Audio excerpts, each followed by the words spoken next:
রাধে রাধে বন্ধুরা, কোথায় যাবেন না বন্ধুরা। আজকে খুব সুন্দর একটা রেসিপি বানাবো, সয়া চিলি ম্যাগি। খুব সুন্দর রেসিপি।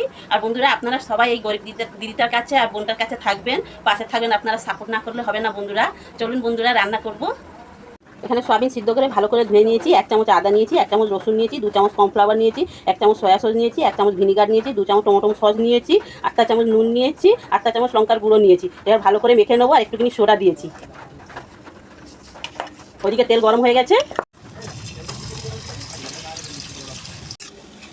সয়াবিন ভাজা হয়ে গেছে, এবার বের করে নেবো। আর ওইদিকে ম্যাগি সিদ্ধ করতে বসিয়েছি। রসুন আর কাঁচা লঙ্কা নিয়ে নিয়েছি। পেঁয়াজ দিয়ে দেবো, ক্যাপসিকামটা দিয়ে দেবো, লঙ্কার গুঁড়ো 1 চামচ দিয়ে দেবো, 1 চামচ নুন নিয়ে নেবো। এখানে টমেটো সস আর সয়া সস নিয়ে নিয়েছি। ভিনিগার দিয়ে দেবো 1 চামচ। সয়াবিনটা দিয়ে দেবো।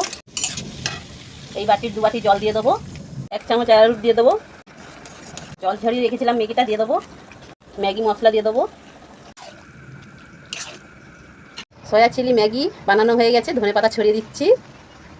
এই রেসিপিটা কেমন হয়েছে বন্ধুরা কমেন্টে জানাবেন। আর লাইক শেয়ার ফলো করে দেবেন, পাশে থাকবেন। এই পর্যন্ত থাকলাম, নমস্কার।